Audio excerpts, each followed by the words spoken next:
আপনার ফোনে যদি মাইনাস স্ক্রিনে এরকম গুগল অপশন আসে সেটা কিভাবে বন্ধ করবেন আজকের এই ভিডিওতে আমি আপনাদেরকে শেখাবো।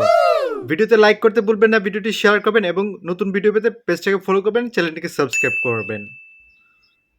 প্রথম যে কাজটা করবেন, আপনি স্ক্রিনে চাপটা ধরবেন কয়েক সেকেন্ড, তারপরে এখানে সেটিংসে ক্লিক করবেন। ক্লিক করার পর মোর অপশনে ক্লিক করবেন। এখানে দেখুন -1 স্ক্রিনে রয়েছে, এখানে ক্লিক করবেন। তারপরে এই অপশনটাতে ক্লিক করবেন, তারপরে হোম স্ক্রিনে ক্লিক করুন। তারপরে দেখুন এইভাবে কিন্তু মাইনাসে ক্লিক করার পর মাইনাস স্ক্রিনে আসে না, কোনো কিছু আসে না। আর যদি আপনি উপরে ক্লিক করেন তারপর কি হবে, তারপরে আপনি যখন মাইনাসে ক্লিক করবেন তারপরে যেটা করবেন, এখানে দেখুন আপনার যে রিসেন্ট যেগুলো অ্যাপস ইউজ করেছেন এগুলো কিন্তু ব্যবহার করতে পারবেন। আপনার যদি অন্য কোনো কোম্পানি থাকে তাহলে নিচের অপশনটা থাকবে, অবশ্যই সেটা সিলেক্ট করে দিবেন।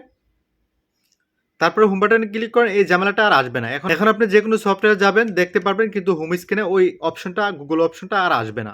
আশা করি বন্ধুরা বুঝতে পারছেন। লাইক করতে ভুলবেন না।